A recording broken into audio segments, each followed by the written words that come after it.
इनकी गलती नहीं है वैसे, ये कोशिश करते हैं मगर इनके जो मालिक हैं इनको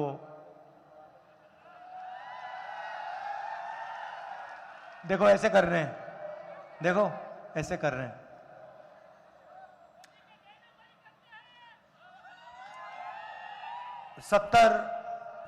सत्तर दिन पहले कन्याकुमारी से हमने भारत जोड़ो यात्रा शुरू की और अब हम महाराष्ट्र से मध्य प्रदेश में घुस रहे हैं। यात्रा श्रीनगर तक जाएगी और श्रीनगर में हमारा जो तिरंगा झंडा है उसे वो यात्रा लहराएगी।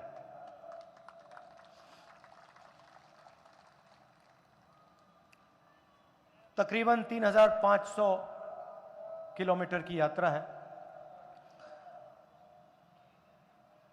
120 दिन 125 दिन लगने चाहिए। पैदल यात्रा है। बहुत सीखने को मिल रहा है।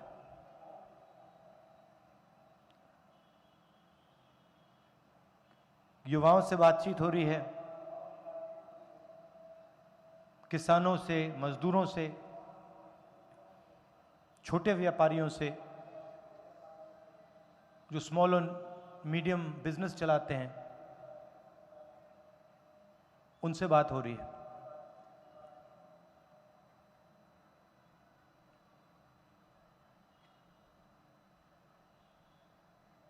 बहुत प्यार दे रहे हैं, बहुत मोहब्बत दे रहे हैं। सब जगह लाखों लोग आ रहे हैं। ये टीवी वाले इतना दिखाते नहीं हैं, मगर नदी सी है। रोज 5:30 बजे लोग आते हैं, 6 बजे हम शुरू करते हैं। 8 बजे रात को, 7:30 बजे रात को यात्रा खत्म होती है। अजीब सी बात है, थकान बिल्कुल नहीं होती, बिल्कुल नहीं, क्योंकि पूरी की पूरी शक्ति, जनता की शक्ति हमारी मदद कर रही है। दुख इस बात का है कि यह यात्रा गुजरात से नहीं निकली।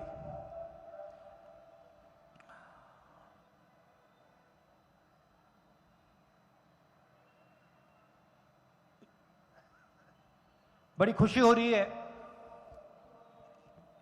मगर दुख भी लग रहा है। युवाओं से बात करते हैं, हजारों युवाओं से मैंने बातचीत की है। हर 5-10 मिनट कोई युवा आता है, अपने सपने के बारे में मुझे बताता है।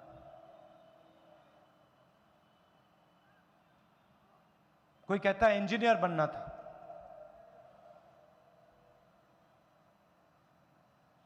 सालों पढ़ाई की,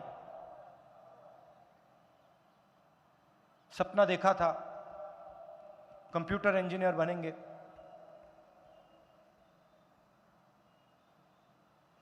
आज मजदूरी कर रहे हैं। कोई कहता है डॉक्टर बनना था,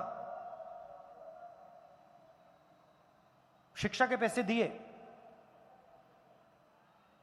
किसी प्राइवेट इंस्टीट्यूशन को लाखों रुपए दिए,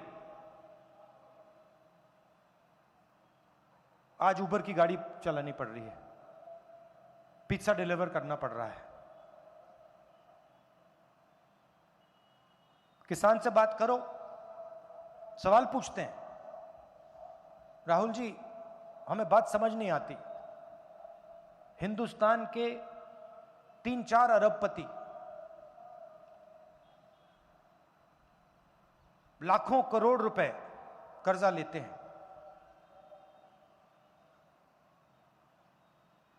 और फिर हिंदुस्तान के सबसे अमीर लोगों का कर्जा माफ हो जाता है। हमने क्या गलती की? हम 50,000 रुपए का कर्जा लेते हैं, 1,00,000 रुपए का कर्जा लेते हैं, हमारा कर्जा कभी माफ क्यों नहीं होता?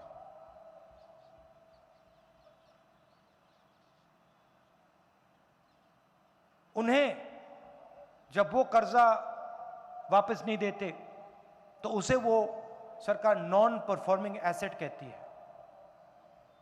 उनके खिलाफ कोई कार्रवाई नहीं होती। मगर जब किसान 50,000 रुपए कर्जा लेता है, वापस नहीं देता, उसे नॉन परफॉर्मिंग एसेट नहीं कहलाया जाता, उसको डिफॉल्टर कहलाया जाता है। यह सवाल किसान पूछ रहे हैं। प्रधानमंत्री बीमा योजना में पैसा डालते हैं, तूफान आता है, बारिश होती है, खेत बर्बाद हो जाता है, 1 रुपया नहीं मिलता।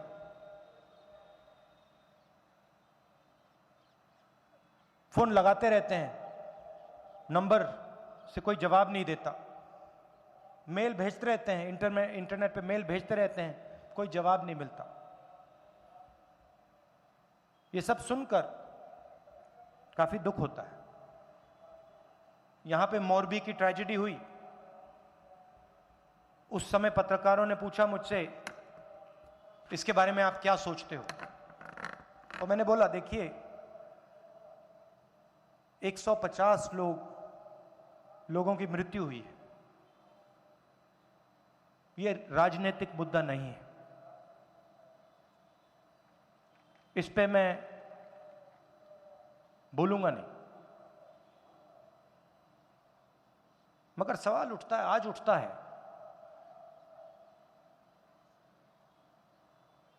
जिन्होंने ये काम किया उनके खिलाफ कोई भी कार्रवाई नहीं, कोई एफआईआर नहीं।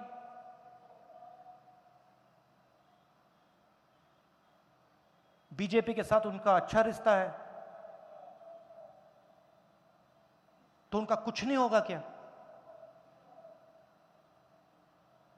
चौकीदारों को पकड़ लिया, अंदर कर दिया, मगर जो सच्चे लोग हैं, जो जिम्मेदार हैं, उनके खिलाफ कुछ नहीं।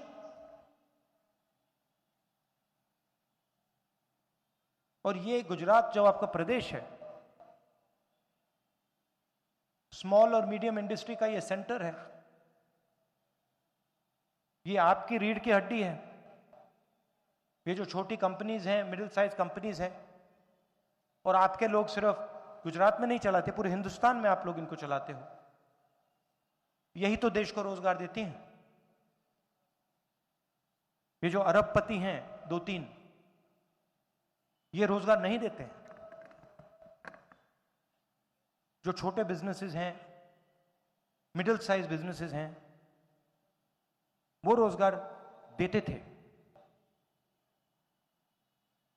क्या हुआ? सरकार ने नोटबंदी की, आपसे कहा था काला धन मिटा देंगे, काला धन नहीं मिटा।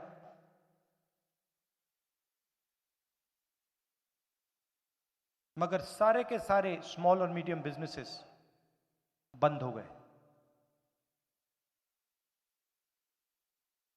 फिर गलत जीएसटी लागू की, 5 अलग अलग टैक्स,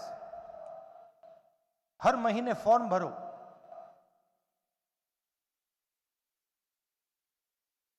जो बचे थे वो भी खत्म हो गए। रास्ता साफ करना था, अरबपतियों के लिए रास्ता साफ करना था। कोरोना के समय भी वही किया। मुझे याद है, हिंदुस्तान के मजदूर, किसी पत्रकार ने मुझे पूछा कि आप 2000 किलोमीटर चले हो। मैंने उससे कहा, देखिए ये कोई बड़ी बात नहीं है, हिंदुस्तान का हर मजदूर ये 2000 किलोमीटर चला था, भूखा चला था, तो ये कोई बड़ी बात नहीं है। मगर जब उस मजदूर को सरकार की जरूरत थी, हिंदुस्तान की सरकार ने, गुजरात की सरकार ने उनकी मदद नहीं की।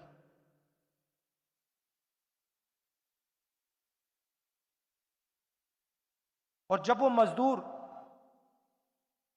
सड़क पे गिर रहे थे, मर रहे थे, उसी समय बीजेपी की सरकार ने हिंदुस्तान के सबसे अमीर अरबपतियों का लाखों करोड़ रुपए कर्जा माफ किया। जो स्मॉल और मीडियम बिजनेस चलाते थे वो चिल्ला रहे थे, हम बर्बाद हो गए, नोटबंदी हुई, गलत जीएसटी लागू हुई, उसके बाद कोविड आया, मदद नहीं की, सपोर्ट नहीं दी।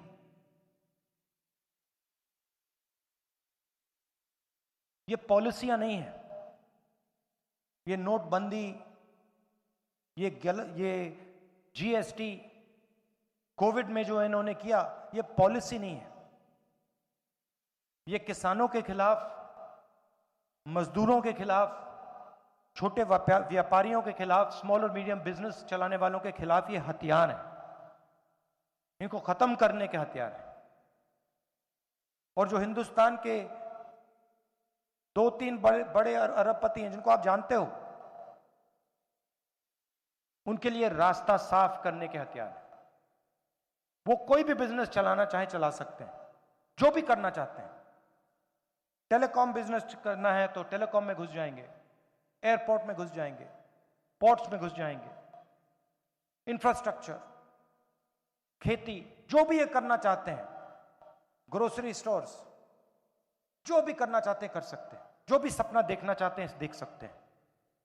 मगर अगर हिंदुस्तान का युवा सपना देखना चाहता है, इंजीनियर बनना चाहता है, तो पहले आप प्राइवेट इंस्टीट्यूशन में जाइए, लाखों रुपए दीजिए, महंगाई सही है, और उसके बाद इंजीनियर मत बनिए, मजदूरी कीजिए। आज इस देश में युवाओं को रोजगार नहीं मिल सकता। 45 साल में सबसे ज्यादा बेरोजगारी हिंदुस्तान में आज है, गुजरात में, बाकी हिंदुस्तान में। पहले जो गरीब लोग हुआ करते थे, पब्लिक सेक्टर में उनको नौकरी मिल जाती थी। आज पूरा का पूरा पब्लिक सेक्टर प्राइवेटाइज हो रहा है, रेलवेज को प्राइवेटाइज कर रहे हैं, बीएचईएल को प्राइवेटाइज किया जा रहा है, ऑयल कंपनीज को प्राइवेटाइज किया जा रहा है। और किसको दिया जा रहा है? उन्हीं 2-3 उद्योगपतियों को। यह आपकी पूंजी है, यह आपका धन है।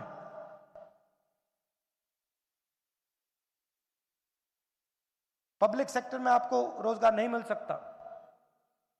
सरकार में लाखों पोजीशन खाली है, तो आप एक तरफ बेरोजगारी तो सहते हो, दूसरी तरफ महंगाई।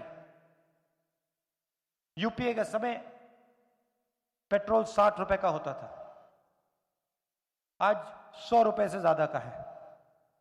गैस सिलेंडर 400 रुपए का था, आज कितने का है? 1100 रुपए का है।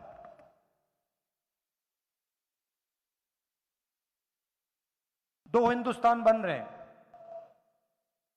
एक अरबपतियों का, वो जो भी सपना देखना चाहते हैं देख सकते हैं, और दूसरा हिंदुस्तान की गरीब जनता का, किसानों का, मजदूरों का, छोटे व्यापारियों का। हमें 2 हिंदुस्तान नहीं चाहिए, हमें एक हिंदुस्तान चाहिए, न्याय का हिंदुस्तान चाहिए।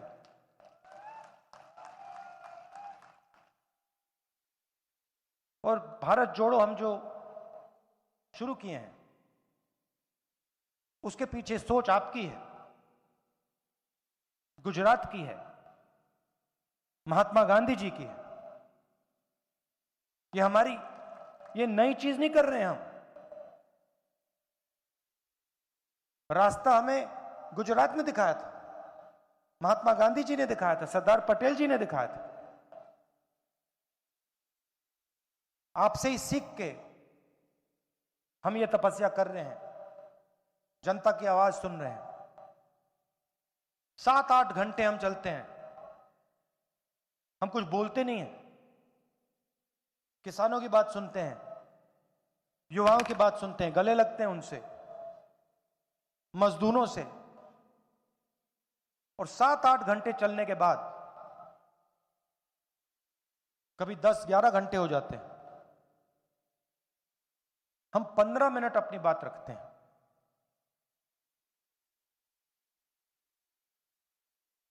शाम का समय है, आप दूर दूर से आए हैं, मैं दिल से आपका धन्यवाद करता हूं। आपने इतना प्यार दिया, इतने प्यार से आपने मेरी बात सुनी, इसके लिए आप सबको बहुत बहुत धन्यवाद। नमस्कार, जय हिंद। नमस्कार, मैं हूं मानक गुप्ता। अगर आपको हमारा ये वीडियो पसंद आया हो तो इसे लाइक और शेयर जरूर करें, और हां, हमें सब्सक्राइब और फॉलो करना ना भूलें ताकि आप देश और दुनिया की कोई खबर मिस ना करें। तो जुड़े रहिए हमारे साथ और देखते रहिए News 24।